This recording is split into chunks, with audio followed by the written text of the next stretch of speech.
बोला 1 सेकंड में आकारी, 1 सेकंड में निराकारी और 1 सेकंड में साकारी बनना है।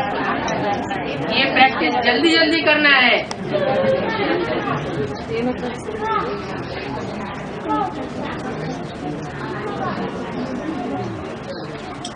हाँ जी, समय का खजाना बारे में, समय का खजाना।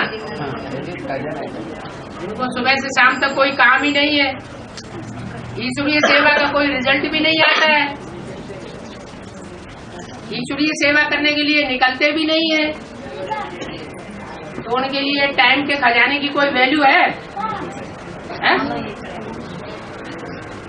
या नहीं है? उनके लिए तो कोई वैल्यू नहीं है।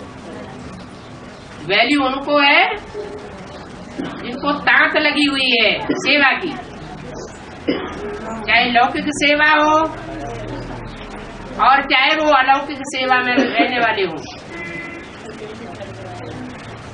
सोने का भी टाइम नहीं मिलता और खाने का भी टाइम नहीं मिलता, उनको समय की वैल्यू है।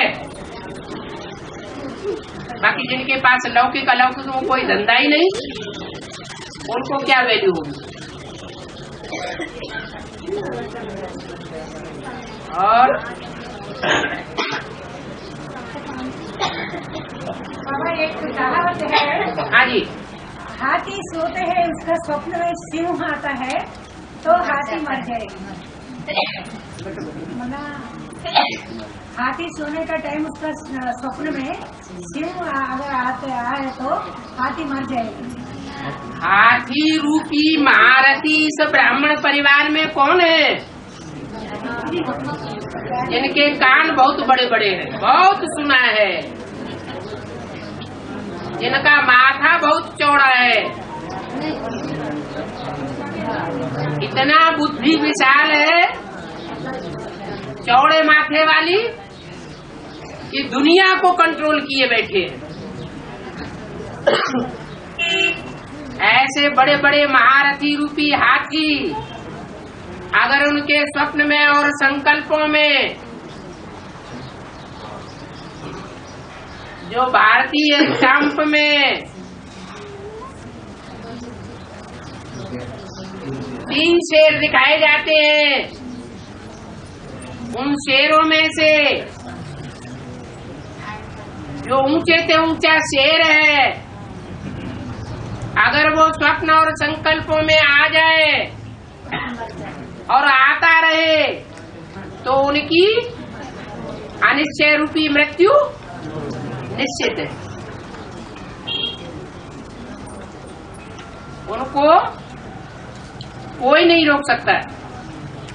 आज नहीं तो कल उनकी मौत सामने खड़ी हुई है। और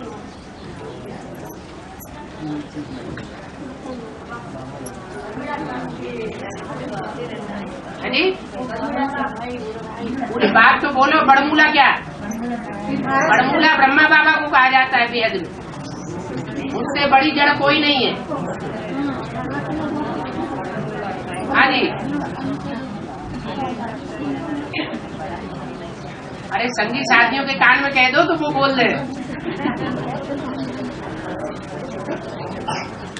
और बाबा कृष्ण जब जन्म होता है, हाँ जी, पाँव से जन्म लेते हैं, लेकिन सिर से नहीं लेते है ना? है सिर से नहीं जन्म होता है, उनका पाँव से जन्म होता है। सर ऊंचा या पाँव ऊंचा है? सर ऊंचा होता है या पाँव ऊंचा होता है? पाँव से कृष्ण नरक को लात मारता है या सर से ठुकराता है? पाँव से लात मारता है। माने बुद्ध रूपी पाँव है जो पहले इस दुनिया से वैराग पैदा करता है, इस दुनिया को लात मार देता है। पहले पुरानी दुनिया से वैराग, फिर नई दुनिया से राग। अगर इस पुरानी दुनिया से वैराग नहीं होगा, इस पुरानी दुनिया को बुद्धि से लात नहीं मारी है, तो नई दुनिया से, नई दुनिया बनाने वाले से प्रीति पैदा नहीं हो सकती। इसलिए कृष्ण का जन्म पांव की ओर से पहले दिखाया जाता है। क्यों? क्योंकि ब्रह्मा कुमारियों में भी शुरुआत में ये चित्र बनाया जाता था क्या, कि पांव से कृष्ण नरक की दुनिया के गोले को लात मार रहा है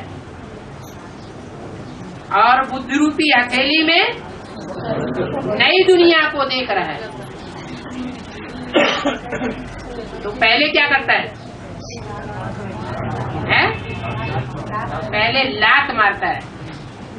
हर मनुष्य आत्मा को, जो भी पुरुषार्थी है परमात्मा प्यार के, उनके लिए ये जरूरी है कि मन को अगर कंट्रोल करना है तो याद के अभ्यास के साथ साथ पुरानी दुनिया से वैराग भी लाना है। पुरानी दुनिया से वैराग नहीं होगा, पुरानी दुनिया को लात नहीं मारेंगे, तो नई दुनिया से प्रीति और नई दुनिया बनाने वाले से प्रीति नहीं जुटेगी। इसलिए कृष्ण को शास्त्रों में ऐसे दिखाया। और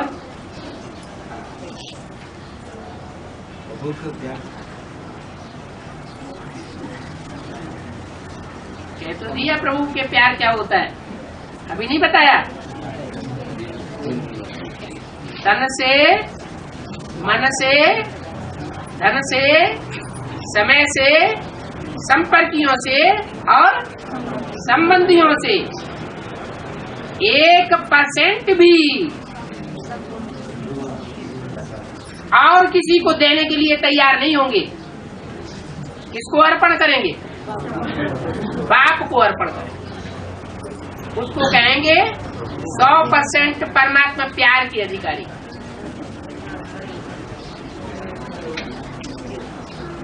नहीं तो फिर नंबरवार की लिस्ट में आते हैं।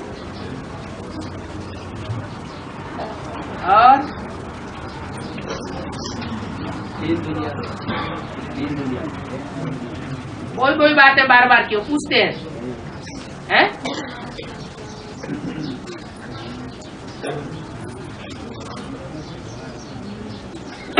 अभी अभी सुनते, अभी अभी भूल जाते। कर्मातीत अवस्था में हाँ, बाप दिव्य दृष्टि से कृष्ण का जन्म दिया। दिव्य दृष्टि से कृष्ण का जन्म दिया बाप ने? बाप मीन्स क्या है? कृष्ण का बाप। अरे कौन सा कृष्ण है? सत्युगी कृष्ण सत्य या सतयुगी कृष्ण? सत्युगी कृष्ण। सत्युगी कृष्ण का जन्म दिव्य दृष्टि से दिया? दृष्टि से? दृष्टि से नहीं, दिव्य दृष्टि से। दिव्य दृष्टि से कैसे? कैसा कृष्ण का जन्म हो गया? वाइब्रेशन से। जैसे पपीते का मिसाल है, पपीता का नर वृक्ष यहाँ खड़ा हुआ है और मादा वृक्ष मीलों दूर होता है और आसपास कोई भी मादा वृक्ष नहीं है, तो भी मादा उस नर वृक्ष से अपना जो पोषण है फल देने का वो खींच लेती। तो जब जड़ वृक्षों में भी इतनी पावर है, तो जो चैतन्य मनुष्य आत्माएं हैं उनमें ऐसी पावर नहीं आ सकती कि भले इन आंखों से देखते भी नहीं, इन कानों से बात सुने भी नहीं, मुख से उनके साथ बोले भी नहीं, तो भी दूर बैठे बैठे इतना प्यार हो, प्यार का इतना गहरा आकर्षण हो कि गर्भ को धारण कर ले।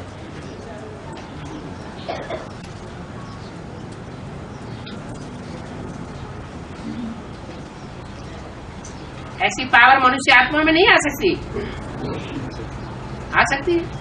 कृष्ण का जन्म का बाद हाँ जी, कृष्ण का जन्म का बाद पूरा विश्व प्यूरिटी नहीं इसलिए वन नहीं कहता है क्या? थोड़ा बोलिए। हाँ जी, हाँ।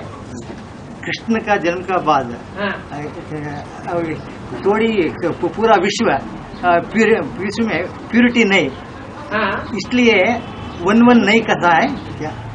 ये जो संबत बनता है वो विश्व के लिए संबत बनता है या किसी एक आत्मा के लिए संबत बनता है?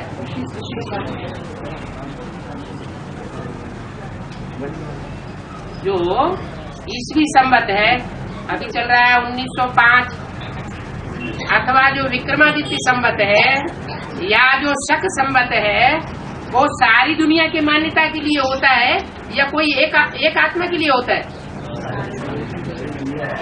बोलो तो। अरे जो पूछ रहे हैं उनसे उनकी समझ में तो आने दो। तो संबत जो शुरू किया जाता है वो एक के लिए होता है या सारी दुनिया को फॉलो करने के लिए होता है? हैं? एक के लिए होता है, एक ही मानेगा, सारी दुनिया उस संबत को नहीं मानेगी। हैं? सारी दुनिया संबत तो सारी दुनिया के मानने के लिए होता है ना, तो एक कृष्ण की बात नहीं है। जो भी है ऐसी स्टेज में जन्म लेने वाले, जो कृष्ण जिस स्टेज में जन्म लेता है वो सबकी बुद्धि के सामने ये बात प्रत्यक्ष होने लगी। सारी दुनिया उस पैराडाइज को मानने लगे, जो अंग्रेजों में भी मान्यता है पैराडाइज की, मुसलमानों में भी मान्यता है जन्नत की, उनके शास्त्रों में वर्णन आया है। तो वो शास्त्रों में जो वर्णन आया है वो किस समय की यादगार है? इसी संगम युग के समय की यादगार है ना। वो छाप उनकी बुद्धि में कब पड़ी होगी? जब सारी दुनिया की बुद्धि में ये बात बैठे वो कोई जन्नत स्थापन हो रही है। भारतवासियों की बुद्धि में बैठे जो बैकुंठ को मानते हैं, बैकुंठ में कृष्ण का राज्य था।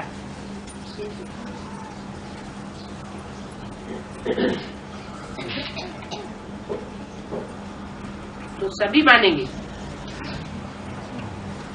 एक की बात नहीं है। नरक की दुनिया के बीच स्वर्ग का वर्षा देता हूं।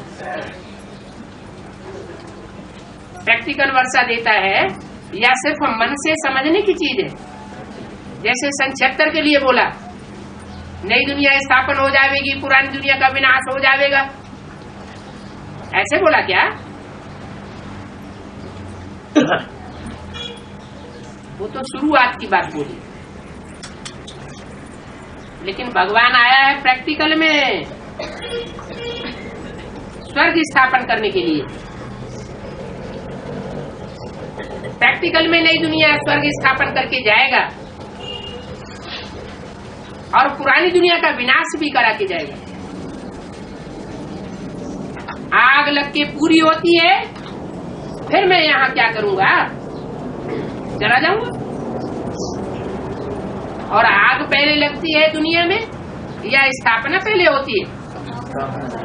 पहले स्वर्ग का गेट खुलेगा या पुरानी दुनिया का विनाश होगा? पहले स्थापना होगी, बाद में विनाश होगा। और पूरी स्थापना कब मानी जाएगी? है? दुनिया की 500-700 करोड़ जो भी मनुष्य आत्माएं हैं, सबको जन्म देने वाले बीज कितने हैं? 9,16,108 है ना। तो सारी दुनिया जन्नत को तभी मानेगी जब वो 9,16,108 उस नई दुनिया स्वर्ग बैकुंठ या पैराडाइज या जन्नत के भांति बन जाए।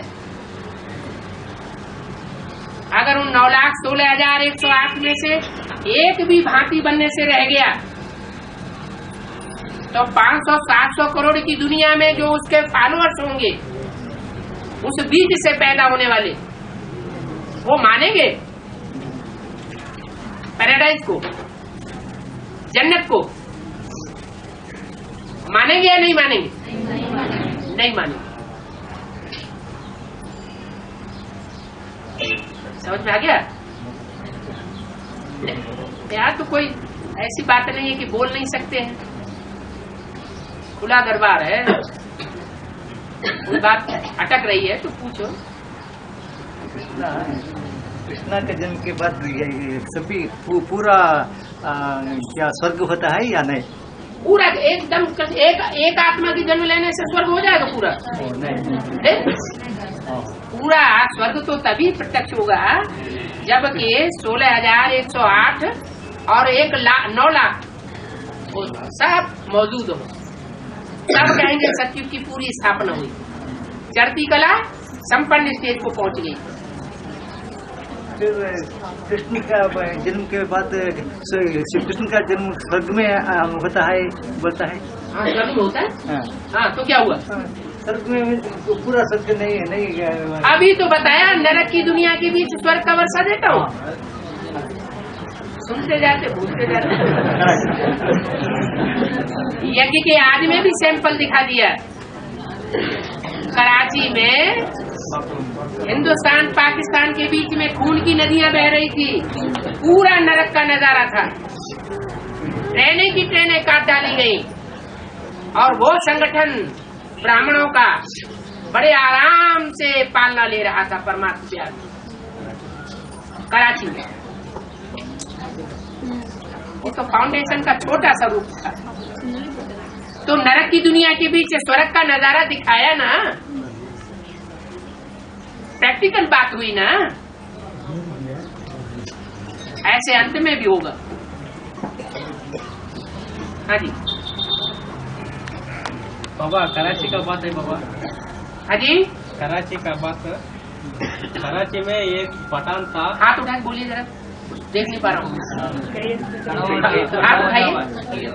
हाँ, कराची में एक पठान था, पैरों पर तो वो रहता था, पहरे पर रहता था। हाँ, सिर्फ ध्यान में चलता था। कहते थे हम बहस में गए, हम बहस में गए, खुदा ने हमको फूल दिया, हमको खुदा ने फूल दिया। हाँ, हाँ, उनको बड़ा मुझे आता था, है?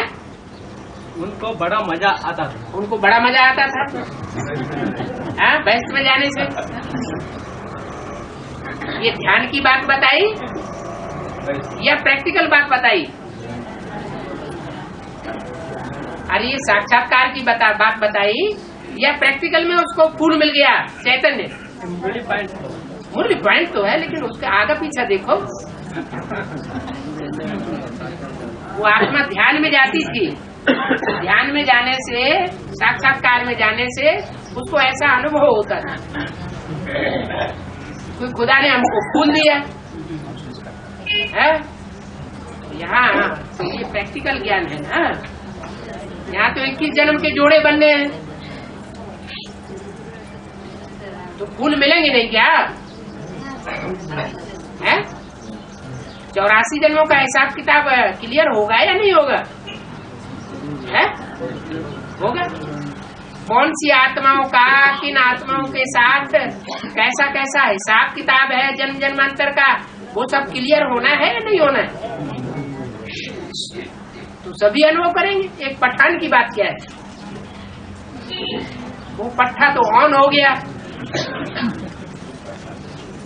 इसलिए उसका नाम पठान रख दिया।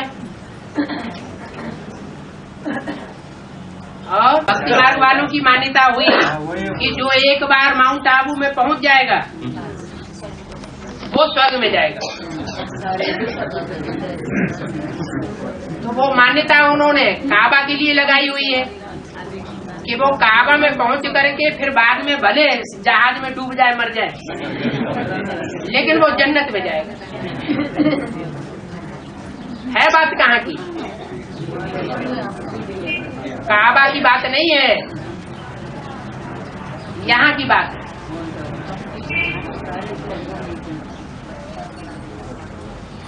और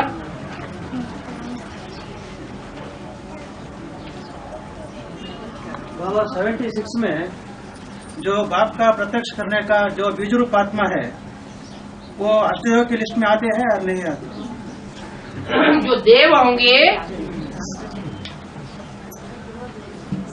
जो भी देव होंगे वो 84 जन्म लेने वाले होंगे, सूर्यवंशी होंगे या कोई और वंशी होंगे, और फर्स्ट क्लास सूर्यवंशी होंगे या परसेंटेज वाले होंगे।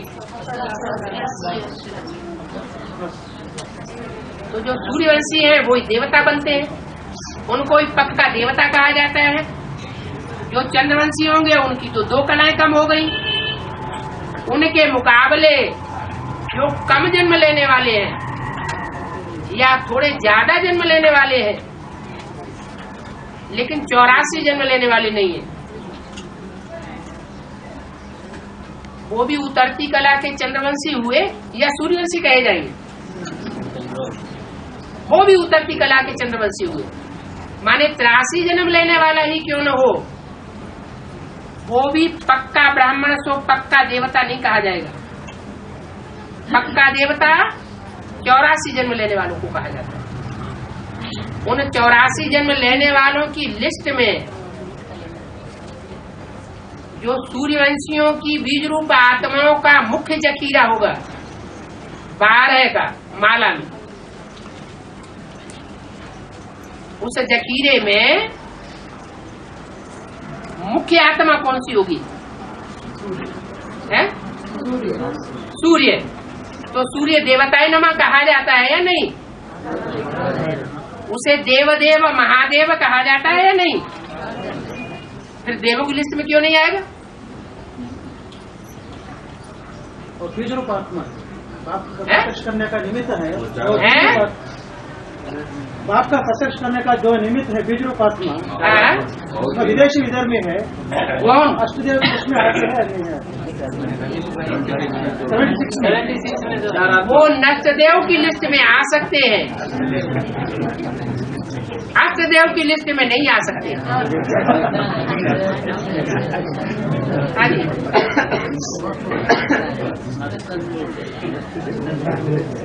वो भी पुरुषार्थ पूरा करके दिखाएंगे, क्योंकि विनाश करना ये भी कल्याणकारी है। कचड़े का विनाश करना है, फूलों का विनाश नहीं, फूलों के बगीचे का नहीं। ये काम अगर करके दिखाएंगे तो वो भी 84 जन्म लेने वालों की लिस्ट में सूर्यवंशियों में आ जाएंगे। और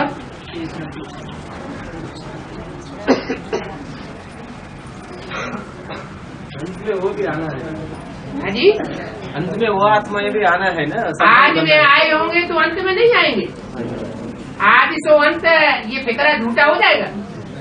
फिर भी संबंध आज में जिन्होंने प्यार लिया है, परमात्मा प्यार लिया है, तुम संग खाऊं प्रैक्टिकल, तुम संग सोऊं, तुम संग खेलूं, तुम संग श्वासों श्वास साथ निभाऊं, आज में एडवांस में अगर अनुभव किया है तो अंत में अनुभव नहीं करेंगे? हैं? करेंगे। बात खत्म। कैसा नष्टदेव करें? वो विनाश का काम भी तो जरूरी है कि नहीं? विनाश का काम कोई कम काम है क्या? पावरफुल आत्मा कर सकेगी या कुछ कमजोर आत्मा होगी वो कर सकेगी? है? हाँ, तो आज वाले पावरफुल होंगे या कमजोर होंगे? दशरथ पटेल का उन्होंने क्या हाल कर दिया? दशरथ पटेल पूछ रहे थे कि बाबा हम उनसे मिलने जाएं आदि वालों से, तो बाबा ने कहा कि पावरफुल आत्माएं हैं, अगर इतनी ताकत रखते हैं तो जाओ मिलो जाके। मिलने गए तो बस उन्हीं के हो गई रहेगी। बरमूला ट्रायंगल वाली बात हो गई।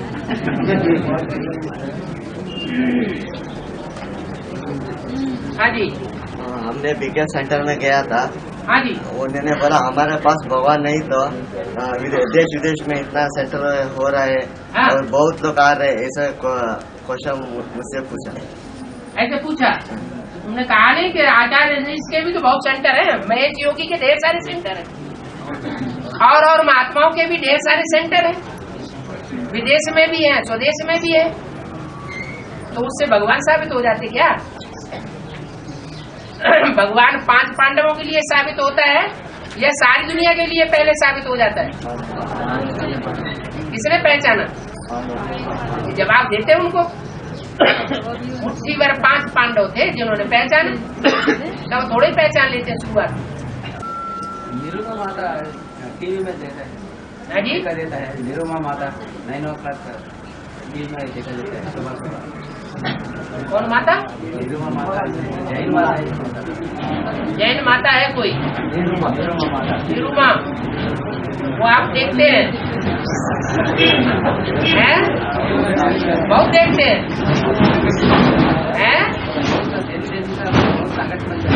बहुत संगठन चल रहा है, वो भी देखते हैं? संस्कार टीवी में देखते हैं? पैसे देते होंगे लाखों लाख। यहाँ तो एडवांस पार्टी ने संस्कार टीवी और आस्था टीवी से बात की तो वो पैसे मांगने लगे, 2 लाख दो, 4 लाख दो। अब यहाँ तो बाबा की मना है, जब तुम्हारे पास सच्चाई है तो तुम काहे के लिए ईश्वरी यज्ञ के पैसे उन लोगों को झोंकोगे? वो तो बर्बाद कर देंगे उस पैसे को, पता नहीं किस काम में लगाएंगे। एडवर्टाइज में क्यों खर्च करना? एडवर्टाइज करना ये विदेशियों का काम है या स्वदेशियों का काम है? हमारे पास लट्टू पेड़ा बढ़िया माल के बने हुए हैं तो लोग अपने आप आएंगे। क्या मेले मलाखड़े करने की जरूरत है, दिखावा करने की जरूरत है? हाँ जी। रुद्राणी रुद्र होगा तो रुद्र के रुद्राणी भी होगी। रुद्र का पाठधारी कोई महाकाल होता है कि नहीं है? महाकाल होता है तो महाकाली नहीं होगी फिर क्या है? नहीं बोल रहा है तो बैठने से क्या फायदा है जी? लगता है कि कैसे सुनते नहीं है रिसेंट। हाँ, इसीलिए तो कह रहा हूँ कि रिसेंट जो कैसेटें चल रही है, जो मुरलियों की व्याख्या चल रही है, वो रोज नहीं सुनते हैं। नहीं सुन रहे हैं ना, इसीलिए पूछ रहे हैं। सबके सामने काहे के लिए अपनी प्रत्यक्षता कर रहे हैं? बाबा की मुरली रोज पढ़ना चाहिए क्या? भले गीता पाठशाला में न भी जाना हो पाए, कोई कारण या कारण जीवन में जाना न भी हो पाए, तो कम से कम अपने घर में बैठ करके बाबा की वाणी जरूर सुनना चाहिए। क्योंकि बोला है मुरली से प्यार माना मुरलीधर से प्यार। अगर मुरली से प्यार नहीं तो मुरलीधर से प्यार नहीं, फिर रिसेंट मुरली की क्या वैल्यू रह जाएगी? बाबा ने क्या बोला वो किसकी बुद्धि में आएगा? बाबा ने क्या बोला, बाबा ने क्या लिखा, हमारे लिए चिट्ठी में क्या लिखा, ये गोप गोपियों की बुद्धि में आएगा या दूसरों की बुद्धि में आएगा?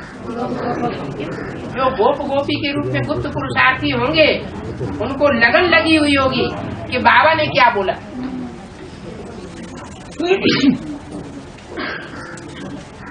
अगर रोज मुरली नहीं सुनते हैं तो वो 16,108 गोप गोपियों की लिस्ट में भी नहीं आ सकेंगे। मुरली से तो बहुत प्यार होना चाहिए। परमात्मा की वाणी ही है जो सारे संसार का उद्धार करती है, और दुनिया में कोई ऐसी चीज नहीं है।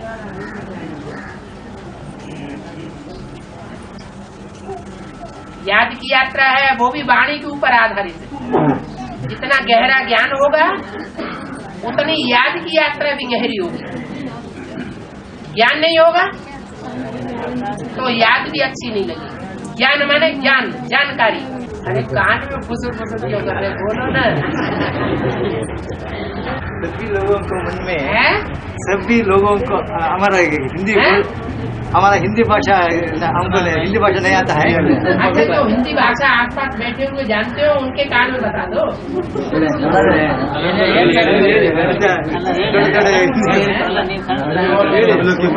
जहाँ तक बाबा के समझने की बात, आप अंग्रेजी में बोलेंगे तो भी टूटा फूटा समझ लेंगे। टूटी हिंदी में बोलता है। सभी लोग कृष्ण को मानता है। कृष्ण नहीं मानते, मुसलमान कृष्ण को नहीं मानते।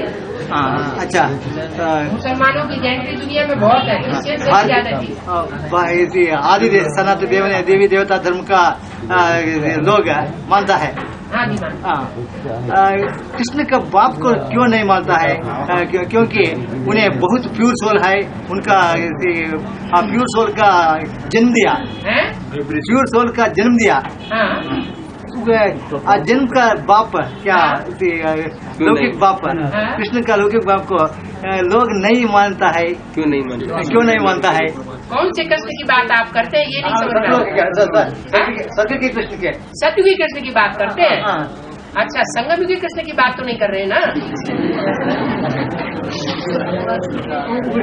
नहीं बाबा, अभी सत्ययुग का जो कृष्ण है उसका जितना महिमा है, संगम का युग का कृष्ण का महिमा नहीं है। की महिमा है, ऐसा पूछ रहा है वो। अरे उन्हीं वो तो कह रहे हैं सतयुगी कृष्ण की बात कर रहे हैं। आप कह रहे हैं कि वो संगमयुगी कृष्ण की बात कर रहे हैं। नहीं, संगमयुगी कृष्ण का महिमा अभी कमती है, अभी सतयुग कृष्ण का महिमा ज्यादा है। कौन से शास्त्र में सतयुग की बात है? यही पूछ रहा है। बाबा कहते हैं सतयुग की कोई एंट्री शास्त्रों में नहीं है। वो पूछ रहा है बाबा, इसलिए बाबा की तो बात समझो।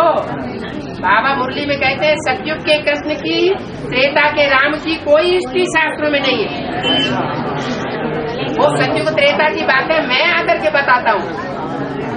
जो भी शास्त्रों में लिखा हुआ है वो कहाँ की यादगार लिखी हुई है? संगम युग की यादगार लिखी। संगमयुगी समय में कृष्ण ने, संगमयुगी कृष्ण ने, और त्रेता युग में जो राम माना जाता है, उस राम ने जो प्रैक्टिकल एक्ट की है उसका गायन है शास्त्रों में। राम त्रेता का नहीं, कृष्ण सतयुग का नहीं, संगमयुगी कृष्ण। सतयुग का जो कृष्ण होगा उसके साथ कंस नहीं होगा। कौन से कृष्ण के साथ कंस जुड़ा हुआ है? संगमयुगी कृष्ण के पीछे कंस पड़ा हुआ है। संगमयुगी शंकर के पीछे भस्मासुर पड़ा हुआ है। संगमयुगी राम के पीछे रावण पड़ा हुआ है। अच्छा क्लैरिफिकेशन हो गया कि कृष्ण राज्य गायन नहीं है, कृष्ण राज्य का गायन नहीं है, राम राज्य का गायन है। राम राज्य का गायन क्यों है, कृष्ण राज्य का गायन क्यों नहीं है? क्योंकि राम राज्य की स्थापना राम के आत्मा के द्वारा हुई, शिव बाप ने कराई, लेकिन निमित्त कौन बना? राम की आत्मा। कृष्ण की आत्मा निमित्त नहीं बनती, वो विदेशियों के, विधर्मियों के चुंगल में आ जाती है।